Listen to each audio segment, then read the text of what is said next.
मंगलमय मंगल करण वीतराग विज्ञान नमो ताहि जाते भय अरहंतादि महान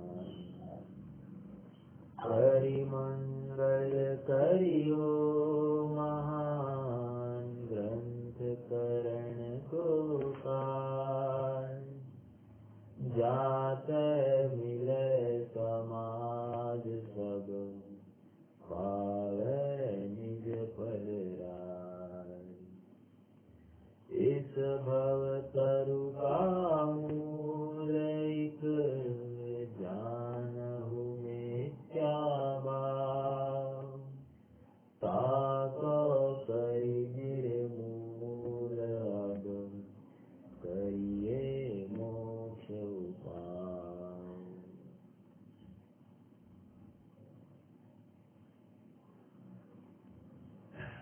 एक कवि है, नाम मेरे ज्ञान से ओझल हो रहा है, लेकिन उनकी एक स्टेटमेंट है, पंक्ति है, मैं आप सबको शेयर करता हूँ, बहुत ही मार्मिक है। क्या थे, क्या होंगे, क्या है अब, तीन बातें आई। क्या थे, क्या होंगे, क्या है अब, आओ मिलकर हम विचारे ये समस्याएं सब।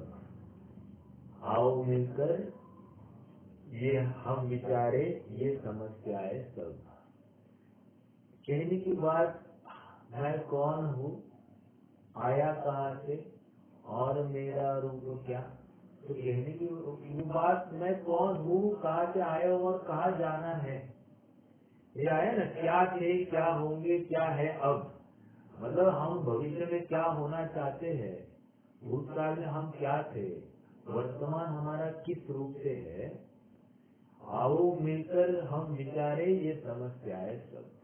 मतलब हमको या तो भूतकाल सताता है, या तो भविष्यकाल सताता है, या तो वर्तमान सताता है। तेरे इनके अलावा और क्या है। और अपने आप में भूतकाल तो बीत चुका है, इसलिए उसके बारे में सोचना तो व्यर्थ का, समय का बर्बादी है। भविष्य काल अभी तक आया ही नहीं है, तो उसके बारे में सोचना अपने आप में एक प्रश्न चिन्ह है कि मैं ये करूंगा, मैं वो करूंगा, इज यूजलेस। अगर कुछ किया जा सकता है तो हम वर्तमान के बारे में ही यथार्थ विचार कर सकते हैं। बहुत मार्मिक बात है। आज 2-3 वैराग्य के प्रसंग सुने, किसी को कैंसर हो गया है, किसी की दुख भरी दास्तान है, किसी की लड़की के नक्की करने की बात है। अपने आप में जीव कितना परेशान है।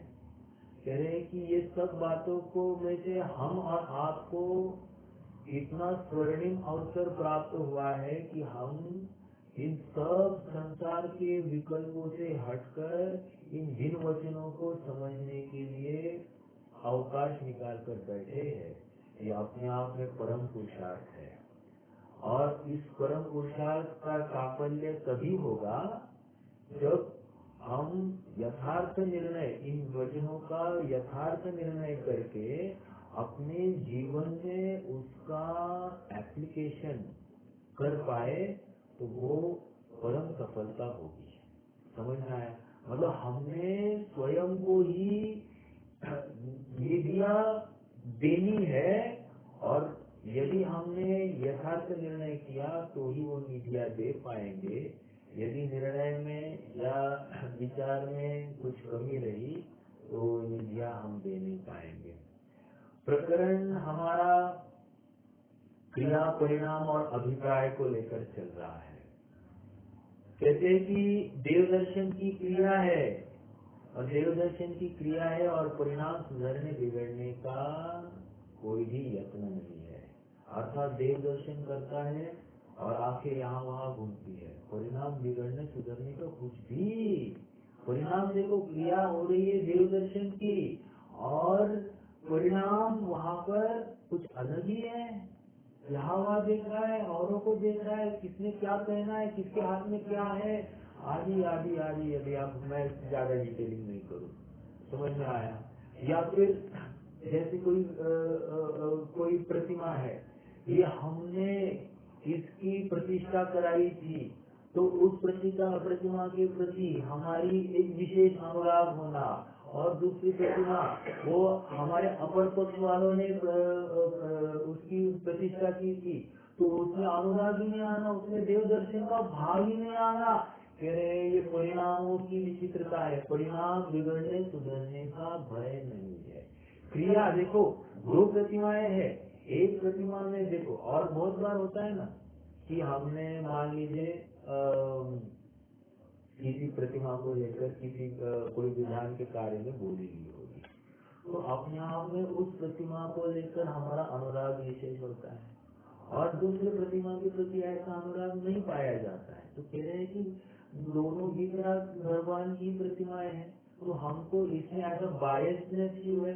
तो बायसनेस यही दिखाता है कि परिणाम में विचित्रता है और परिणाम यथार्थ नहीं है। भले ही क्रिया कुछ भी हो रही है, लेकिन परिणाम बिगड़ने सुधरने का कुछ भी यहाँ पर यत्न नहीं है। ठीक है, अब मान लीजिए परिणाम सुधर गए हैं, मैंने तो मात्र पूजन या देव दर्शन की बात की। ऐसा उपवास लगा सकते, सामयिक लगा सकते, खान पान लगा सकते, व्रत तपस्या उपवास आदि जो कुछ है, या फिर मान लीजिए हम भोगों को संबंधी भी विचार कर सकते हैं। हमने क्रिया का अवलंबन किया है कि हमने मान लीजिए 5 शर्ट या 5 ड्रेस, कुर्ते पजामे सफेद, इसका ही हमने भोगोपभोग परिमाण किया है। तो इसके आगे कुछ विकल्प होता है क्या, परिणाम होते हैं क्या? हमको किसी के कपड़े देखकर अच्छा ये बुरा, ऐसा विकल्प आया क्या? गया। परिणाम बिगड़ने सुधरने का यत्न नहीं है। समझ में आ रहा है क्या? मतलब एक एक बात में हम अपने परिणामों को पकड़ सकते हैं। परिणाम बिगड़ने, जैसे उपवास का लेते हैं, भोजन, आज भोजन का त्याग, ठीक है, लेकिन आज इतनी गर्मी गले में सोखन पड़ी, आकुलता हो रही है, आकुलता हो गई, परिणाम बिगड़ गए। कह रहे हैं कि ये उपवास आदि अंगीकार करके भी इसको परिणाम सुधरने बिगड़ने का कुछ भी यत्न नहीं रहा। At the end of day ये इन परिणामों को लेकर बंद तो होता है, अपना अभिप्राय तक पहुंचता ही नहीं है। परिणाम में ही विशुद्धता नहीं है, क्रिया एक कर रहा है, और क्रिया के माध्यम से ये और प्रकरण क्या चल रहा है अपना? सम्यक चारित्र संबंधी अन्यथा रूप, मतलब इसको वो सम्यक चारित्र मान रहा है। उपवास करने से सम्यक चारित्र होता है ऐसी इसकी मान्यता है, देव दर्शन करने से सम्यक चारित्र होता ही है ऐसी इसकी मान्यता है, व्रत तपस्या आदि करने से सम्यक चारित्र होता है ऐसा ये मान रहा है। अपने आप में कितनी बड़ी खोज है। कह रहे हैं कि क्रिया कर रहा है और क्रिया के अनुसार उसके परिणाम नहीं है। जैसे द्रव्य एक थाली से दूसरे थाली में जा रहा है और जन्म जरा मृत्यु विनाश नाय बोल रहा है, उसको भाव, क्रिया तो हो रही है यहाँ से वहाँ द्रव्य के जाने की, ज्यादा द्रव्य भी डाल रहा है, जल भी ज्यादा चढ़ा रहा है, इस ज्यादा द्रव्य चढ़ाने से ज्यादा सम्यक चारित्र होगा ऐसी इसकी कल्पना है। अपने आप में ये भ्रामक बात है। कह रहे कि ये इसको जन्म जरा रोग विनाश नाई को रोग एक ही नहीं रहा है, भाव वासन तक नहीं हो रहा है, परिणाम की विशुद्धि कहाँ रही? समझ में आया? कर्मों का अभाव हो जाए ऐसा उसको भाव कहाँ हो रहा है? अक्षत चढ़ाकर अक्षत पद पाने की तो बिल्कुल कोई खबर ही नहीं है इसको, और कह रहा है कि क्रिया तो कर रहा है, परिणाम को सुधरने बिगड़ने का यत्न नहीं है। ये समझ में आ रहा है क्या? बहुत भावुक और मार्मिक बात है। भावुक कहो, भावुक कहने की अपेक्षा भाव यहाँ पर भावों को पकड़ने की बात है कि कितनी जगह पर यह जीव स्वयं को धोखा दे रहा है, उसका हमको चित्रण यहाँ पर पंडित साहब करा रहे हैं। देखो ना, मतलब हम कहाँ चूक रहे हैं। पंडित साहब का अभ्यास का स्तर आपको समझ में आएगा। एक एक जीव को परखा था और एक एक जीव को परखने की छोड़ तो उन्होंने स्वयं के परिणामों को ही पढ़ा होगा, नहीं पढ़ा होगा, इसकी काय से नहीं मानेंगे, क्योंकि हमारे परिणाम यहाँ पर चूक रहे हैं, ऐसा उन्होंने पहले अनुमान लगाया होगा। तो देखो ये भी ऐसा ही चूकता है, ये दिखाई दे रहा है, समझ में आ रहा है। एक एक शब्द में उनको समझ में आ रहा था कि परिणाम की विशुद्धता कितनी कार्यकारी है। देखिए, सामयिक में बैठता है जीव तो सामयिक ओवरनाइट नहीं, ऐसे एक झटके में आपने को होती नहीं है।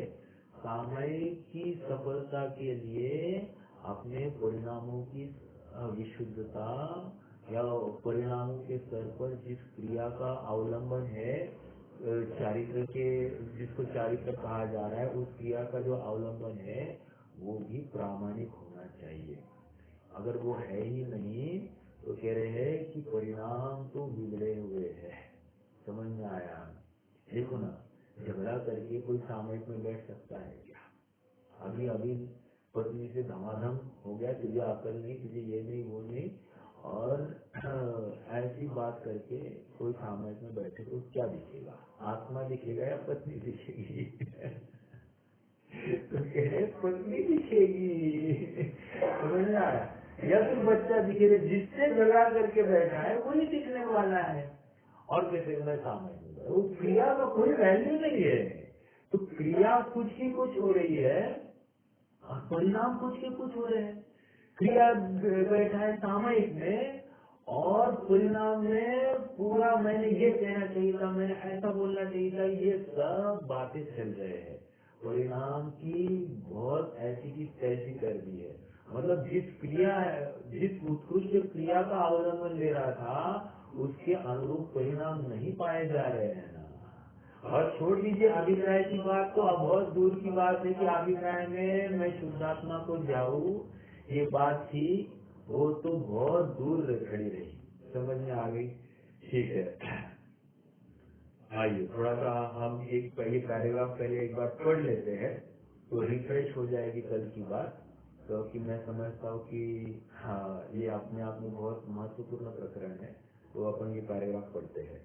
बाह्य क्रिया पर तो इनकी दृष्टि है और परिणाम सुधरने बिगड़ने का विचार नहीं है। अभी इतना देर, अभी लगभग 15 मिनट अपन ने इसी बिंदु के ऊपर चर्चा की। और यदि परिणामों का भी विचार हो तो जैसे अपने परिणाम होते दिखाई दे उन्हीं पर दृष्टि रहती है, परंतु परिणामों की परंपरा का विचार करने पर दूसरा बिंदु को करते, जैसे परिणाम हो रहे उन पर ही दृष्टि रहती है। मतलब कैन एनीबडी एक्सप्लेन? जैसे परिणाम होते दिखाई देते हैं उन्हीं पर दृष्टि रहती है।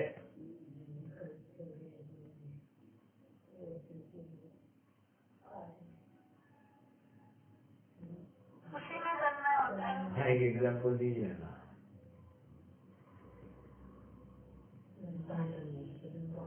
मतलब कोई आया तो कंटिन्यू उसी लाइन। हाँ नहीं, लेकिन यहाँ पर अब परिणाम सुधर गई ये बात आ गई, वो गया, पहली लाइन गई कि परिणाम खराब थे। यहाँ पर सेकंड लाइन में देखो, यदि परिणाम का भी विचार हो तो वैसे परिणाम होते दिखाई दे उन्हीं पर दृष्टि रहती है। मतलब मान लीजिए कि मैं कोई श्रवण आदि गा रहा हूँ, है ना, और उसमें होता स्वयं जगत परिणाम, मैं पर का करता क्या काम। तो मैं यही कह रहा हूँ कि स्वयं से ही जगत का सब काम हो रहा है, मैं जगत का कुछ भी काम नहीं कर रहा। ऐसा कहते हुए उन्हीं में मेरे परिणाम एकाग्र होते दिखाई दे रहे। ऐसा होते हुए भी तकलीफ है। क्या तकलीफ है? तो कह रहे कि वही तक सीमित किया है इसने, उसी परिणाम तक अटका है, उसके आगे नहीं जा रहा है। तो कहाँ जाना चाहिए था? अरे ये जानकर तो शुद्धात्मा को जानने के लिए प्रवृत्त होना चाहिए था। तो वो हुआ नहीं ना, तो कह रहे हैं कि ये तुमने फिर तुम्हारे परिणामों तक अटका, उसमें बहुत आनंद आया, बहुत आनंद आया, बहुत आनंद आया, आज की भक्ति में बहुत आनंद आया। क्या आनंद आया? वो धुन में आनंद था वो तो छोड़ दीजिए, लेकिन वो शब्दों में भी आनंद आया, तो शब्दों का भाव वाचन जो हुआ उसमें आनंद आया। आज के स्वाध्याय में बहुत आनंद आया। क्या आनंद आया? ये आनंद ये आया कि जो मुझे लगता है ना वैसे की वैसी बात आ रही थी, इसलिए मुझे बहुत आनंद आया। अरे दिस इज नॉट आनंद, अरे ये तो तेरे परिणाम तक ही रुक गए तुम इसको इस परिणामों में रुकना नहीं था, परिणाम को एक कदम आगे चलकर अपना स्व का संवेदन, स्व का अनुभव करना चाहिए था, जो कि तुमने नहीं किया, यही गलती है। ओके, देखिए, परंतु उन परिणामों की परंपरा का विचार करने पर, अब यहाँ पर कह रहे हैं कि परिणामों की परंपरा का विचार मतलब वो कंटिन्यूस आ रही है कि मान लीजिए सामायिक में बैठा, तो सामायिक में मैं शुद्ध हूँ, मैं बुद्ध हूँ, एक हूँ, अखंड हूँ, आनंद रूप हूँ, सुख की खदान हूँ, आदि आदि आदि जितनी भी बातें हैं ना, वो परिणामों की परंपरा का विचार करने पर, परिणाम मेरे मंद कषाय रूप में, ठीक है, मैं भाव वाचन भी कर रहा हूँ, शरीर से स्वयं को पृथक अनुभवने का प्रयत्न चल रहा है मेरा सामयिक में, ठीक है। तो कह रहे कि परिणामों की परंपरा का विचार करने पर अभिप्राय में जो वासना है उसका विचार नहीं करना। अभिप्राय में वासना मतलब रुचि, अभिप्राय में वासना मतलब रुचि, और परिणामों की परंपरा मतलब क्या? वो परिणामों की कंटिन्यूटी। जैसे मैं शुद्ध हूँ, मैं बुद्ध हुआ, ऐसा कहते कहते अचानक क्या होता है मालूम है? अचानक ऐसा होता है कि आज वो शेर कहाँ लड़ गया होगा, आज मुझे वो जमीन लेनी थी, वो ये भाव में मिलती तो अच्छी होती, और मुझे इतने पैसे आ जाते तो अच्छे हो जाए, मेरा वो उतना इंटरेस्ट आना है वो आया तो नहीं, या फिर मेरा ये काम होना है, मेरे व्यापार संबंधी ये काम हो जाए तो दिस इज, ये क्या हो गया? मैं शुद्धों में बुद्धों से डायरेक्टली व्यापार सांसारिक प्रयोजनों में अटक गए। समझ में आया? तो ये कह रही परिणामों का विचार करने पर अभिप्राय में जो वासना है उसका विचार नहीं करते। मतलब ये मैं शुद्धों में बुद्धों से डायरेक्टली कहाँ पहुंचा है? ये पेशेंट, और उस पेशेंट को मैंने ये दवाई दी होती तो वो पेशेंट ने ये परहेज किया होगा तो प्रॉब्लम नहीं होता, वो आज ये कहकर गए, ऐसा क्यों कहकर गए? ये आगे आगे अनेक अनेक प्रश्न चिन्ह इस जीव को उस सामायिक काल में सताते। तो परंपरा टूट गई, और परंपरा टूट गई, और जहाँ पर रुचि थी उसमें इसके परिणाम चलने लग गए, और ये क्या समझ रहा है? मेरा वेट गेन चल रहा है और फिर अचानक से याद आती है, फिर अचानक मैं शुद्ध हूँ, मैं शुद्ध हूँ, मैं बुद्ध हूँ, फिर से वहां पर आ जाता है।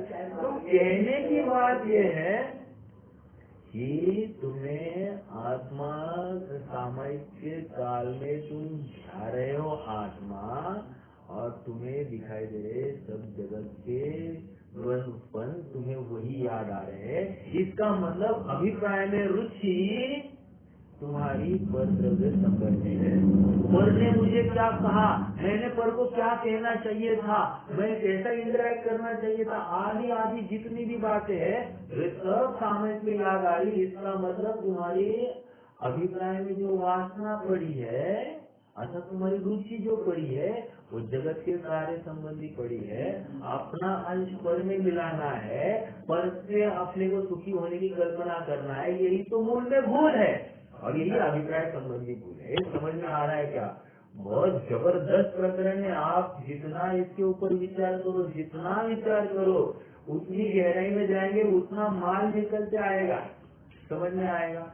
जितना ऊंडे जाएंगे, ऊंडे मतलब जितना गहरे जाएंगे, उतने मोती मिलने वाले हैं, और ये चिंतन के मोती है, और ये चिंतन के मोती में से अपनी एक एक भूल पकड़ के आ रही, चुन चुन के अपनी एक भूल दिखाई दे रही है। और इसलिए मतलब हम स्वाध्याय करते होंगे 1 घंटा, इसलिए अनुमोदना ही है मेरी, लेकिन इतने में हम संतुष्ट नहीं रहे, ये मेरी आप सबसे गुजारिश है। इस स्वाध्याय का फल हमको निरंतर चिंतन की गहराई को बढ़ाने के लिए कार्यकारी होना चाहिए। अभी अभी मेरा प्रकरण द्रव्य संग्रह में ना ध्यान का चल रहा था, और वो एक महिला ने प्रश्न किया कि जैसे मैंने यही बात कही, ध्यान में पहले पेज नंबर 210 211 वाला पूरा प्रकरण मैंने उनको समझाया कि तत्व विचार की बात आई, भेद विज्ञान की बात आई, तो बात ये आई कि ध्यान कैसे हो जाए, सामान्य ध्यान कैसे हो जाए। बात में फिर से उसी प्रकरण पर आ जाऊंगा।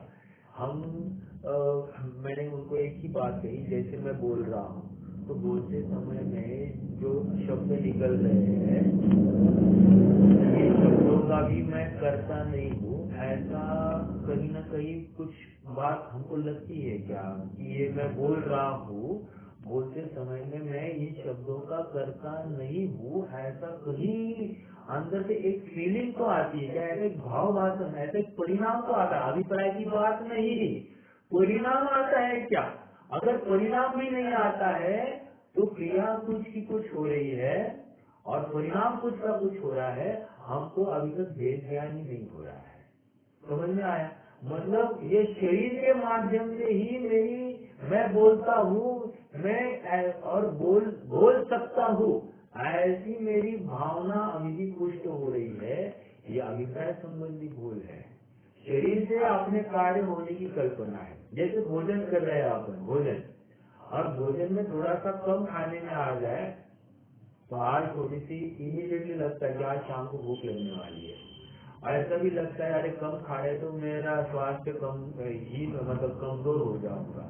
लेकिन ये इसको ऐसा कभी भी नहीं लगता है कि मैं खाने पीने वाला हूँ ही नहीं। भले कहता है अनशन स्वभावी हूँ, ये कह रहा है अनशन स्वभावी हूँ, और अनुभवता तो बिल्कुल नहीं है। थोड़ा सा नमक कम हो जाए, नमक कम है, थोड़ा सा शक्कर कम हो जाए, शक्कर ही नहीं है, थोड़ी सी मिर्च ज्यादा हो जाए वो ऐसे जैसे कि मतलब जीव को कुछ हो गया है। कह रहे कि जीव में प्रवेश ही नहीं हो रहा है इन सब बातों का। ये भाव वचन होता है क्या? तो कह रहे हैं परिणामों में वासना, अभिप्राय की जो वासना है उसका तो कुछ भी खबर नहीं है। बोलने के लिए बोलता है, तोता रट करता है, और वासना में जो तकलीफ है उसका तो ज्ञान नहीं। मतलब एक तो परिणाम ठीक ठिकाने पे नहीं है, परिणाम ठिकाने पे आ जाए तो कितने देर रहेंगे, अपने आप में फिर से जहाँ पर रुचि है वहाँ पर अभिप्राय के अनुसार उसकी रुचि में ढल जाते हैं, धुलक जाते हैं। वो सैम को एक स्टेटमेंट बहुत अच्छा, बिन पैंजे का लोटा। बिन पैंजे का लोटा मतलब क्या? धुलक जाता है। मतलब बिन पैंजे मतलब जिसको गुड़ नहीं, जरा गुड़ न सुना उसको बिन पैंदा कहते हैं। तो कहते कि वो क्या होता है, पानी का प्रवाह जहाँ होगा ना वो लोटा ऐसे ढुलकते रहता है तो कह रहे हैं कि हमारा भी ऐसा ही है। कहता है कि जो विकल्प ज्ञान का ये बना उसके अनुसार स्वयं को तद्रुप करता है, फिर दूसरा विकल्प आया, दूसरे के साथ तद्रुप किया, तो अपना स्वतंत्र अस्तित्व अनुभवता भी नहीं है कि मैं जीव हूँ, मैं जानन देखने वाला हूँ, और जो परिणाम तद्रुप करते हुए राग से युक्त हो जाता है। तकलीफ परिणाम उन गेयों को जानने की नहीं है, गेयों को जानकर तद्रुप होता है, राग में रूप होता है, ये इसकी तकलीफ है। और इसकी वजह से इसका संसार खड़ा है। और वो क्यों है? तो अभिप्राय में जो वासना है उसका विचार नहीं है। ये समझ में आ रही है? अभिप्राय की बहुत बड़ी बात है। मतलब अपन बहुत शॉर्ट में चर्चा कर रहे हैं, जितनी चिंतन किया जाए उतना कम है। आइए आगे बढ़ना है। और फल लगता है तो अभिप्राय में जो वासना है उसका लगता है। इसका विशेष व्याख्यान आगे करेंगे, वह स्वरूप भली भांति भाषित होगा। आगे वो चर्चा करने वाले थे तो हो नहीं पाई। आगे ऐसी पहचान के बिना बाह्य आचरण का ही उद्यम है। अब क्या कह रहे हैं? परिणाम की ठिकाना नहीं है और अभिप्राय को तो बात ही नहीं रखना। जब परिणाम ही ठीक नहीं तो अभिप्राय कहाँ से ठीक होगा? और मात्र क्या कर रहा है? बाह्य आचरण का ही उद्यम है। तो कह रहे हैं कि बस वो शरीर की क्रिया, थोड़ा सा उठना बैठना, देखकर चलना, आदि आदि जो बात है वहां तक ही उसका सीमित है उसका उपयोग। ठीक है, बाह्य आचरण में कोई खोट नहीं हो, मतलब सब देखेंगे तो मैं एकदम धर्मात्मा ही दिखाई दूंगा, इसमें कोई दो राय नहीं है। ओके, वहाँ कितने ही जीव, अब आइए थोड़ा सा इम्पोर्टेंट बात, वहाँ कितने ही जीव तो कुल क्रम से एक, अथवा देखा देखी दो, या क्रोध मान माया लोभादिक से आचरण करते हैं। तीन बिंदु है, अपन ऐसा लगा सकते कितने ही जीव कुल क्रम से आचरण करते हैं, एक, कितने ही जीव देखा देखी आचरण करते हैं, दो, कितने ही जीव क्रोध मान माया लोभ आदि से आचरण करते हैं, तीन। ओके, अब कुल क्रम से चर्चा करते हैं। देखिए, मैं दिगंबर जैन कुल में जन्मा हूँ, तो देव दर्शन करना हमारी परंपरा है। हमारे पिताजी, पूज्य पिताजी जाते समय में हमको ये नियम दे गए, देखो बेटा अपन जैन है और जैनी का पहला कर्तव्य देव दर्शन है, मैंने आज तक निभाया है, अब तुम किसी भी कीमत पर इसको नहीं चूकना, क्योंकि ये अपनी कुल परंपरा ऐसी है कि हमारे कुल में आज तक जितने भी जन्मे हैं सबने अखंडित देव दर्शन किया है। अच्छा, ये क्या हो गया कि हमारे कुल में ऐसा हुआ है इसलिए मैं कर रहा हूँ, ये तुम्हारी भूल है। क्या भूल है साहब? देव दर्शन करना तो अच्छी बात है, देव दर्शन करना अच्छी बात है, लेकिन किस बुद्धि से देव दर्शन करना, इसको लेकर तुम्हारे परिणाम क्या है ये समझ में आता है, और परिणाम क्या होता है, तुम्हें फल मिलता है। तुम्हारा फल अगर खराब होने वाला है तो तुम्हें वो क्रिया करने का लाभ नहीं है ना, लाभ जिस क्रिया से हो ऐसा कार्य करना चाहिए, ये तो ध्वनिक वृत्ति है, समझ में आया। और तुम यहाँ तो बिल्कुल अपनी बुद्धि गिरवी रख रहे हो, तो वो कह रहे हैं कुल क्रम से।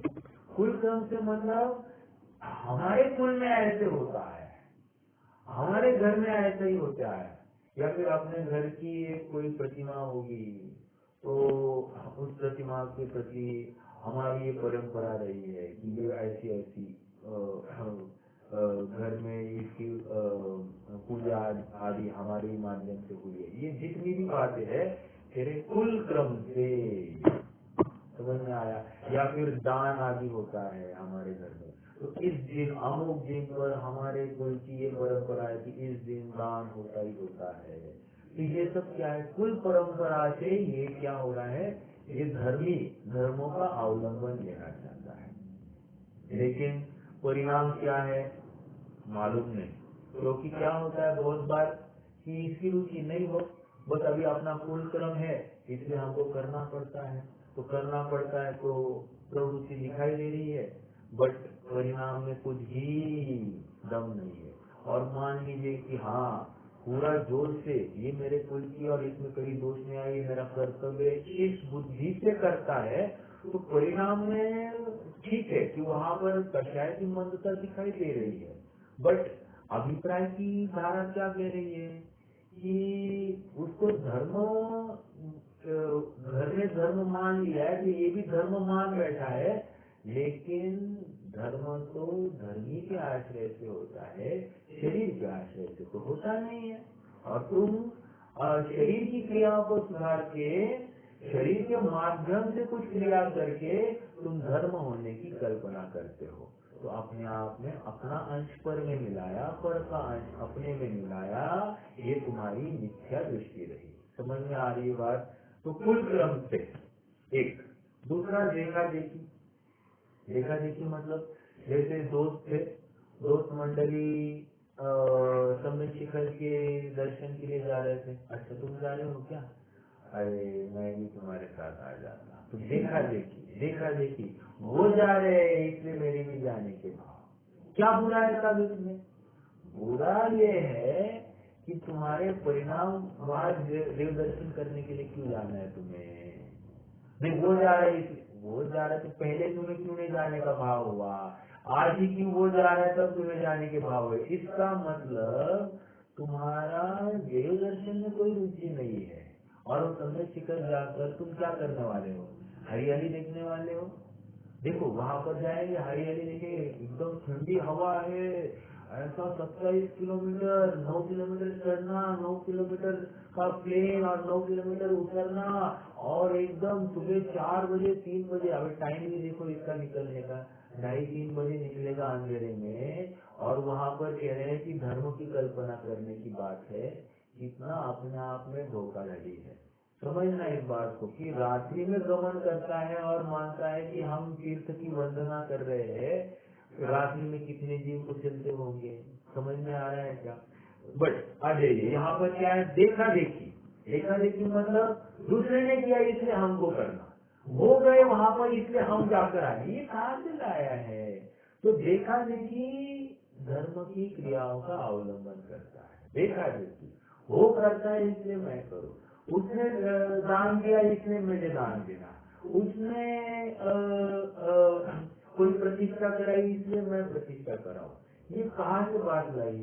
कह रहे कि दिस इज ऑल नॉनसेंस।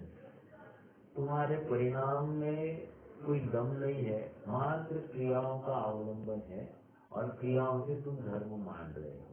कोई बेस नहीं है, तुम्हारे परिणामों की विशुद्धि की बात ही नहीं है। तुम तो यहाँ पर कषाय से युक्त प्रवृत्ति कर रहे हो, और इसलिए तीसरा बिंदु हालांकि इसमें ही दिखाई देती है, क्योंकि कषाय के बिना तो कोई मिलता नहीं है, लेकिन क्रोध मान माया लोभादिक से आचरण करते हैं। कैसे लोभादिक से? कि जैसे यश प्रतिष्ठा मिलेगी मुझे तो लोभ हो गया, तो दान ज्यादा देता है, या मान कषाय की वजह से देता है तो मान की वजह से भी देगा।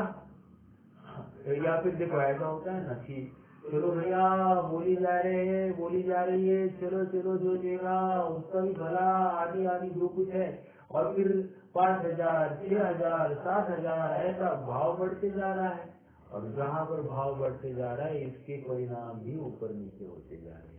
तो परिणामों के विशुद्धि का तो कोई भान नहीं है, और मान कषाय से युक्त होकर ये बोली आदि लगाता है। तो कह रहे हैं कि ये मान से, माया से, लोभादिक से ये आचरण करता है। समझ में आया? क्रोध से होकर, मतलब यहाँ तक भी हो सकता है, क्रोध से मतलब करके दिखाओ हमारे जैसा, हाँ करके दिखाऊंगा, तुमने किया ना मैं भी करके दिखाऊंगा। तो ये भी चैलेंज के रूप में ऐसा क्रोध से होकर, क्रोधावेश में भी वो क्रिया करता, उसको धर्म मान बैठता है। समझ में आ रहा है? ऐसा भी हो सकता है। हमको लगता है ये कैसे पॉसिबल है क्रोध से, लेकिन क्रोध से भी हो सकता है। कोई भी क्रिया कैसे भी किसी भी कषाय के वश होकर करता है, ठीक है। उनके तो धर्म बुद्धि ही नहीं है। अरे क्रिया मात्र, कोई क्रिया में क्या धर्म बुद्धि मान बैठे हो? सम्यक चारित्र कहाँ से हो? तो ये सम्यक चारित्र हो ही नहीं सकता। तो बाह्य क्रिया इज नॉट सम्यक चारित्र, ये यहाँ पर महत्वपूर्ण बात समझा रहे हैं। आइए आगे। उन जीवों में कोई तो भोले है, वो कोई कषाई है, तो अज्ञान भाव व कषाय होने पर सम्यक चारित्र नहीं होता। दो बातें कह रहे हैं। अज्ञान भाव व कषाय होने पर सम्यक चारित्र नहीं होता। अज्ञान भाव मतलब क्या? कि सोच नहीं रहा है। अज्ञान भाव में कौन डालेंगे? कुल क्रम से या देखा देखी, ये अज्ञान भाव की प्रवृत्ति है। और क्रोधमान माया लोभ से जो प्रवृत्ति है वो कह रहे कषाय भाव। तो कषाय अपने आप में ये अचारित्र है। क्या कहा? कषाय अपने आप में अचारित्र है। मैं मिथ्या चारित्र नहीं कह रहा हूँ, अचारित्र कह रहा हूँ। क्या कारण क्या है, कोई बताएगा? कषाय को अचारित्र क्यों कह रहा हूँ?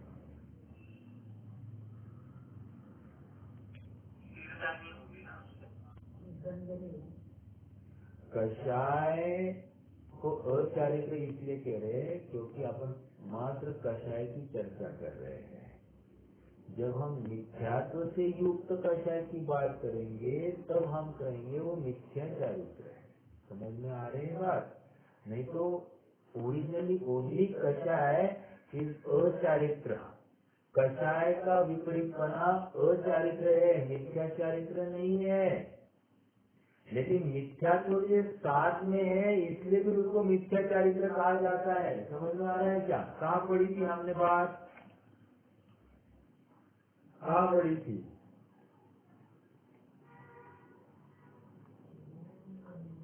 पांचवें अधिकार में या चौथे अधिकार में पढ़ी थी? फटाफट बोलिए। चौथे अधिकार बोल रहे हैं। 1 मिनट मैं जस्ट चेक करता हूँ, मुझे मिल जाए 1 मिनट में तो आपको मैं सुना ही देता हूँ। समय भी हो गया है वैसे। 1 मिनट। हाँ, चौथे अध्याय में है। देखिए पेज नंबर 92, पेज नंबर 92 पढ़ू क्या? देखो, तथा इस मिथ्या चारित्र में स्वरूपाचरण चारित्र का अभाव है, इसलिए इसका नाम अचारित्र है। समझ में आया? मात्र चारित्र की बात जब करते हैं तो उसको अचारित्र कहते हैं। तथा वहाँ परिणाम मिटते नहीं है अथवा विरक्त होता नहीं है, इसलिए इसी का नाम असंयम है। ठीक है? और कहा जाता है वह या अविरति कहा जाता है। 5 इंद्रिया व मन के विषय में पंच स्थावर आदि तरह की हिंसा में स्वच्छंद बना है तो उनके त्याग भाव नहीं। ठीक है, मुझे तो यहाँ पर पेज 92 के ऊपर कषाय से युक्त पना ये अचारित्र का लक्षण है, दिस इज नॉट मिथ्या चारित्र। बस ये मुझे घटित करना है। ठीक है, हाँ जी, आगे बढ़ते हैं। तो क्या बात आ गई? उन जीवों में कोई भोले है और कोई कषाई है। जो भोले हैं वे अज्ञान भाव के होने से उनका सम्यक चारित्र नहीं है, और जो कषाई है उनका कषाय से युक्त होने से सम्यक चारित्र नहीं है, अचारित्र है। ठीक है?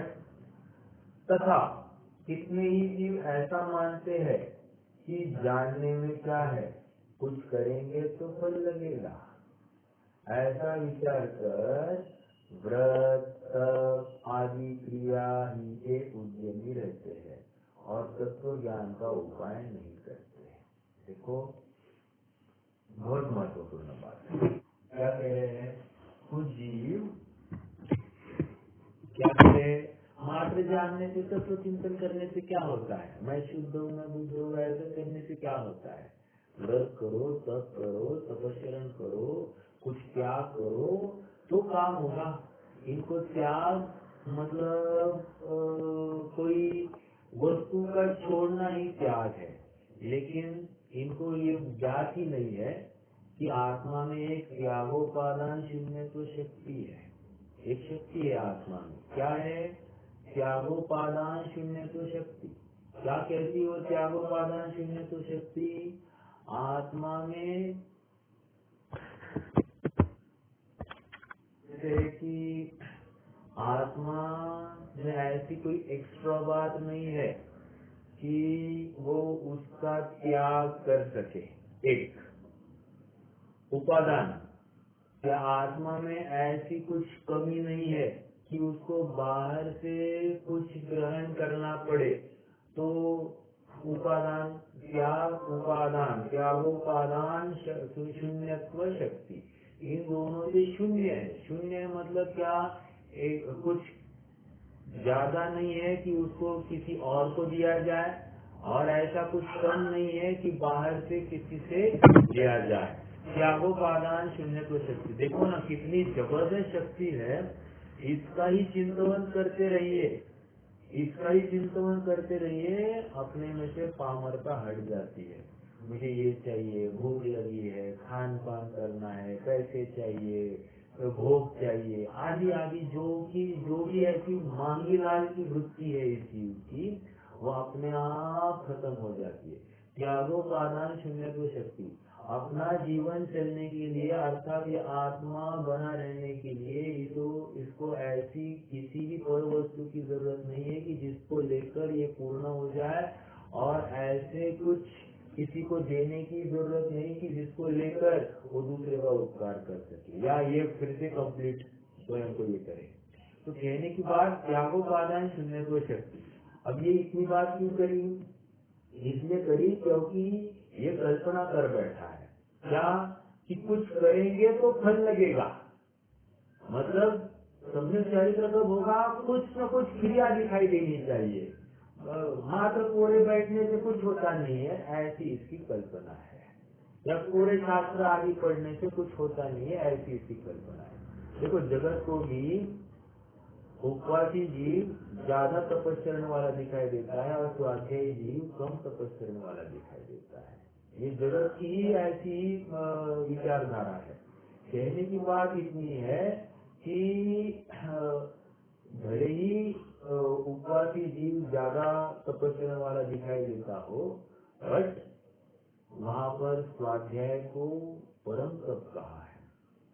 उपवास पहला तप है तो स्वाध्याय 11वां तप है, और प्रत्येक तप में उत्तरोत्तर वृद्धि ज्यादा है, पुरुषार्थ की वृद्धि ज्यादा है, और दूसरी बात उसमें फल भी विशेष मिलता है। ओके, हाँ जी। तो चाहे कुछ करेंगे तो फल लगेगा, ऐसा विचार कर व्रत तप आदि क्रिया ही के उद्यमी रहते हैं।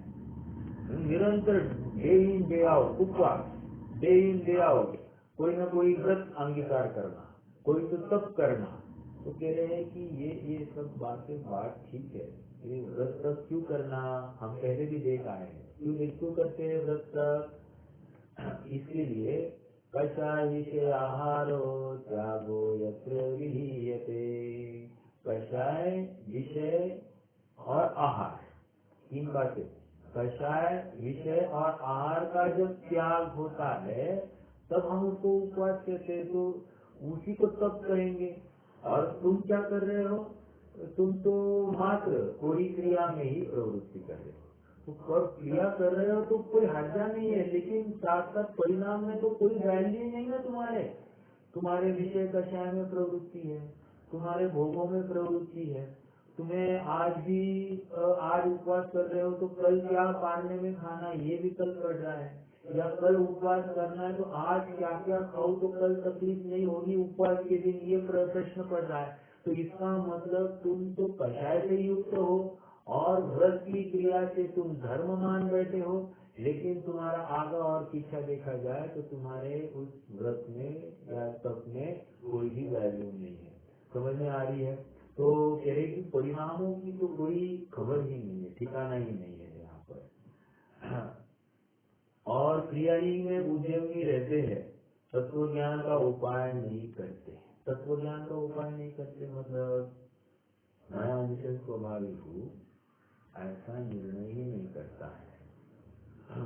भोजन से ही जीवन चलता है, ये धारणा या ये परिणति, ये परिणाम टूटता नहीं है ना। मात्र भूखे रहने को ये संयम मान रहा है, लेकिन भोजन के बिना भी जीव रहता है ये निर्णय नहीं करता है।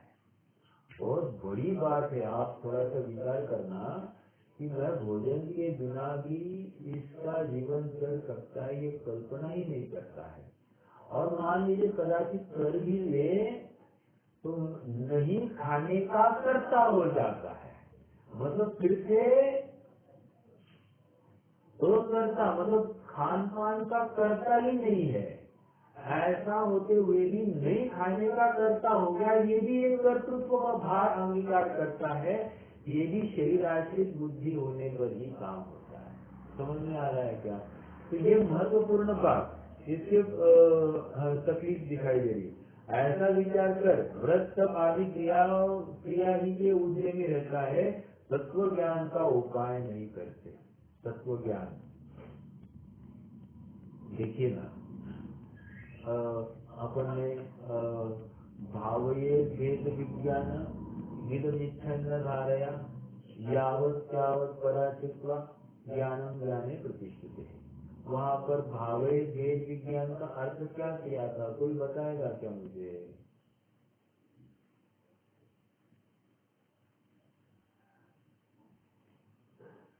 भावयेद भेद विज्ञान, भेद विज्ञान या फिर ज्ञानम ज्ञाने प्रतिष्ठित, तो उसका अर्थ क्या किया था हमने, किसी को याद है? ये थोड़े दिन पहले ही हमने पढ़ा है, पेज नंबर 210 के ऊपर है। एक मिनट, 210 है क्या?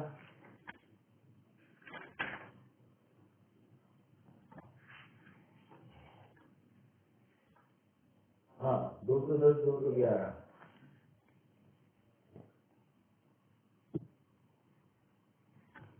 कोई बता सकता है? जब तक आत्मानुभव नहीं होता तब तक भेद विज्ञान करते रहना चाहिए। रॉन्ग। भेद विज्ञान मतलब क्या, ये तो आपने शब्द का अर्थ लिया, लेकिन मुझे उसका भाव चाहिए। What is the input of that particular statement, उसमें से क्या अर्थ लेना है? भेद विज्ञान का अर्थ क्या लेंगे, पहली बात ये बताइए। चलिए,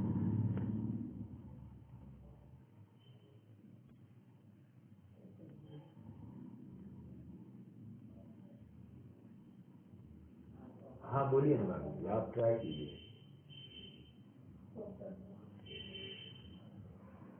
कंटिन्यू एंड डिफरेंशिएशन परिणाम वगैरह। डिफ्रेंसिएशन, देखो देखो फॉर एग्जाम्पल परिणाम, जैसे अभी शायद आप ये सोच रहे हैं कि मैंने अभी एक गाड़ी का मेरे ज्ञान का गेट बनी, तो ये गाड़ी से मुझे सुख नहीं है, गाड़ी मुझसे भिन्न है, ऐसा निर्णय करना, ये डिफ्रेंसिएशन कह रहे हैं आप?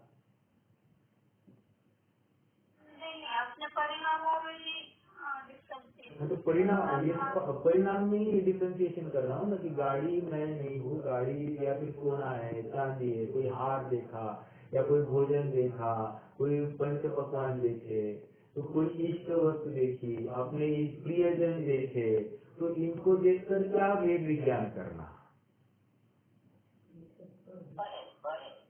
ये पर है।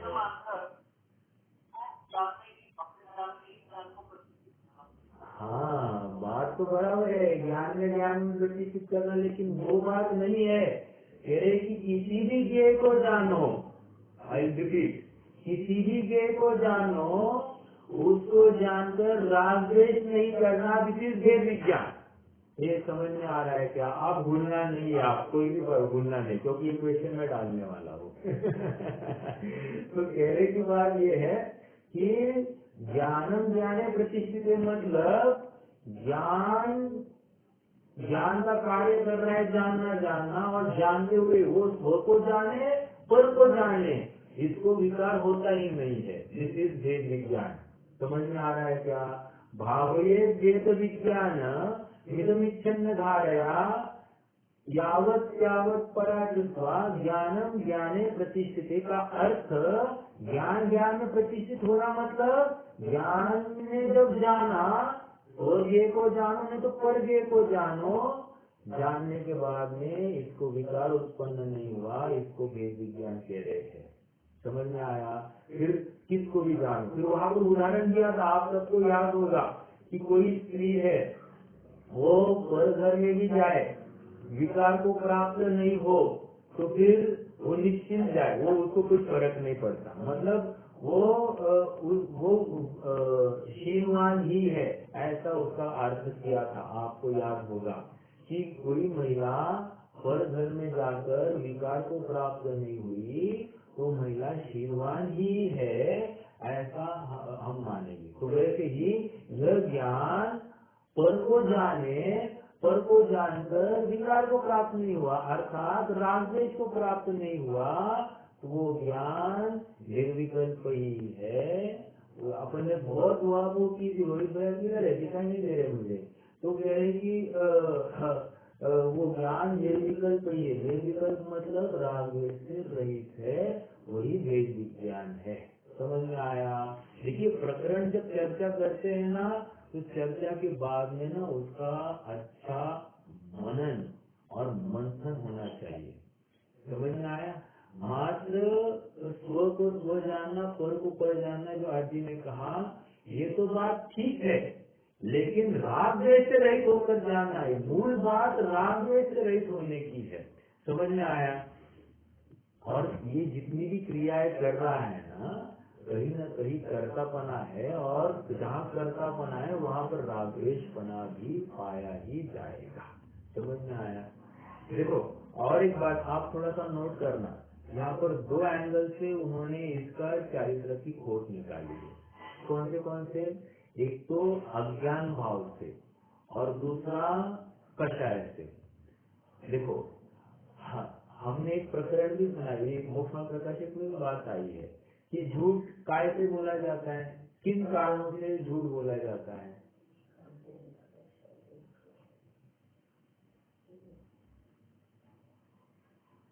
झूठ कौन से कारणों से बोला जाता है?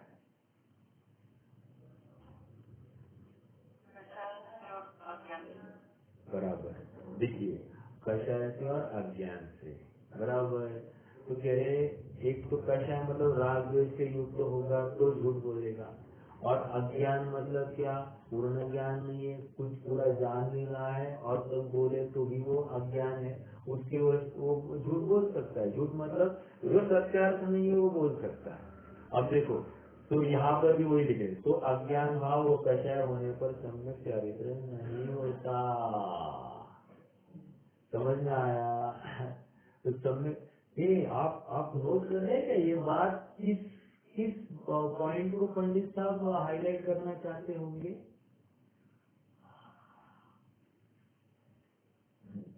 देखिए, अभिप्राय की तो बात है ही, ये तो यहाँ पर ये समझा रहे हैं 12वें गुणस्थान में राग द्वेष का अभाव हो गया। समझ में आया? 12वें गुणस्थान में राग द्वेष का अभाव हो गया, वीतराग हो गया, पूर्ण सुखी हुआ। ऐसा होते हुए भी अनंत सुखी नहीं कहा, तो वहाँ पर अज्ञान का अभाव है, मतलब अज्ञान भाव है, अवदेश अज्ञान। और उसको लेकर जब 12वें गुणस्थान को पार करके 13वें गुणस्थान आता है, तब वहाँ पर अनंत सुखी कहा। ये उस बिंदु के ऊपर अज्ञान भाव वो कषाय होने पर सम्यक चारित्र नहीं होता। वहाँ पर सम्यक चारित्र की बात वो उस अपेक्षा से कह रहे हैं, चारित्र की पूर्णता वहाँ पर अपेक्षा है। ठीक है, आइए थोड़ा सा आगे बढ़ते हैं। तथा कितने ही जीव ऐसा मानते हैं कि जानने में क्या है, कुछ करेंगे तो फल लगेगा, ऐसा विचार कर व्रत आदि क्रिया ही के उद्यमी रहते हैं, तत्व ज्ञान का उपाय नहीं करते। तत्व ज्ञान का उपाय, हमने इतना जो विषय फैलाया, ये तत्व ज्ञान का उपाय। तत्व ज्ञान मतलब तत्व, सत्य भाव तत्वम।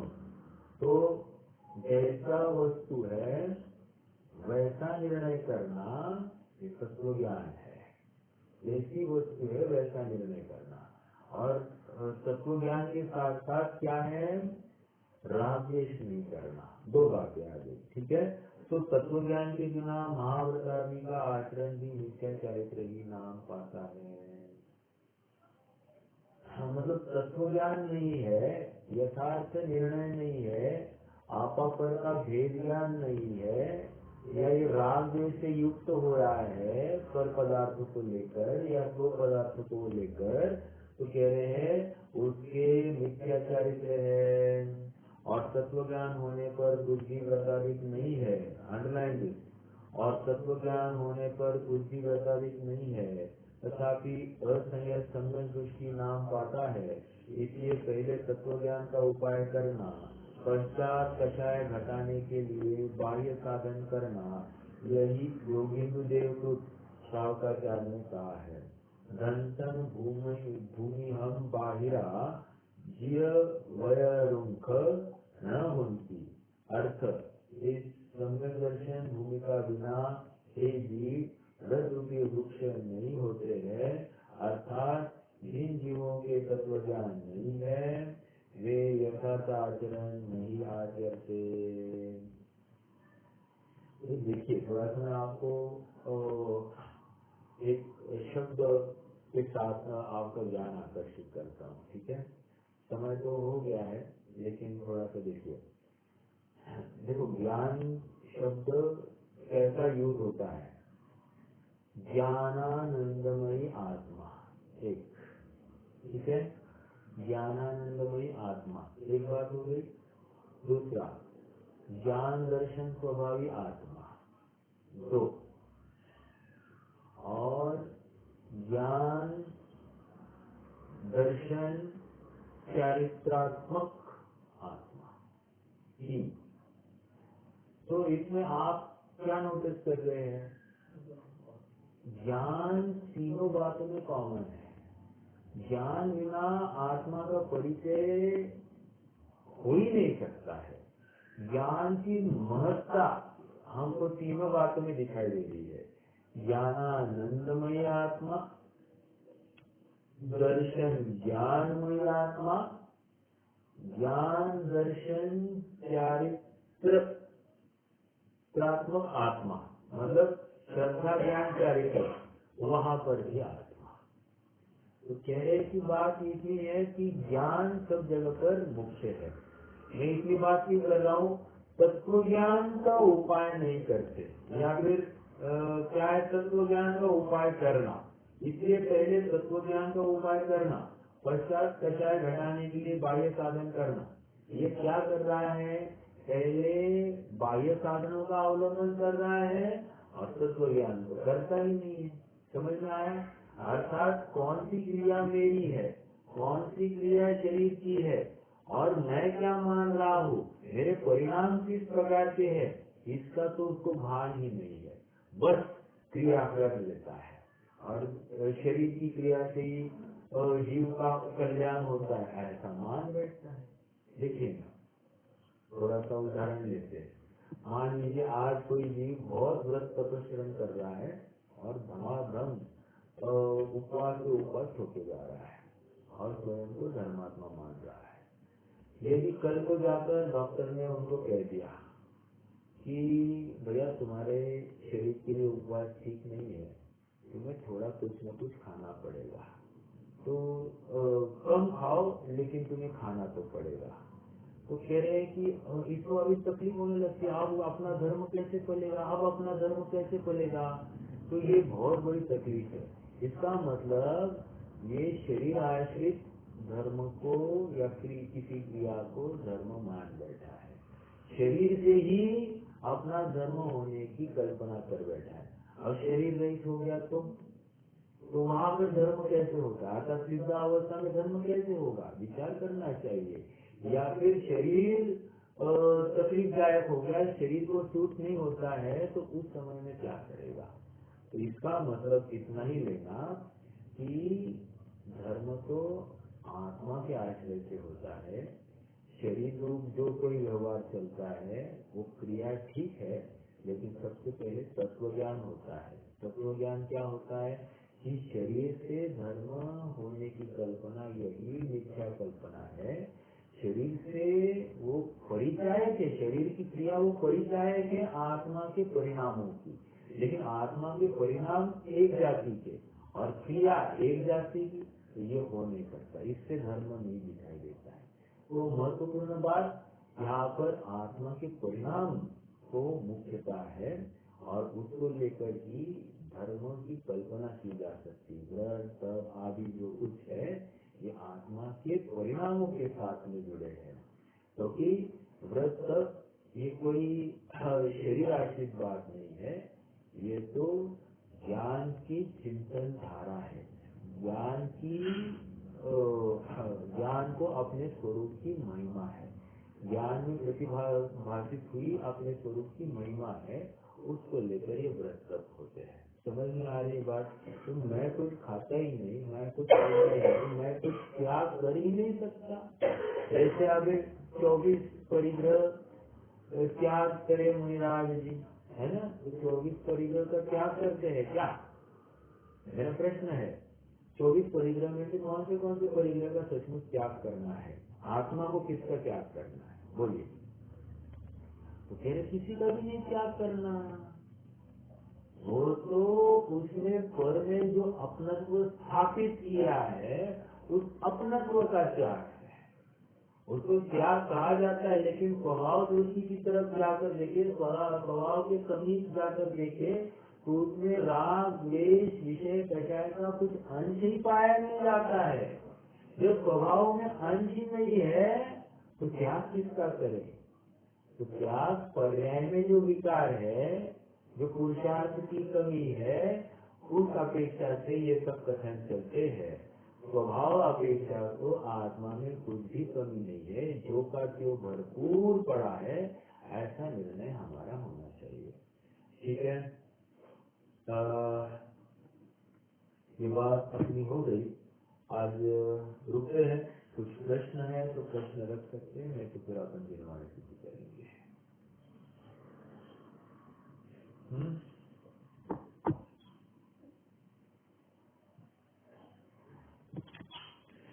कोई प्रश्न?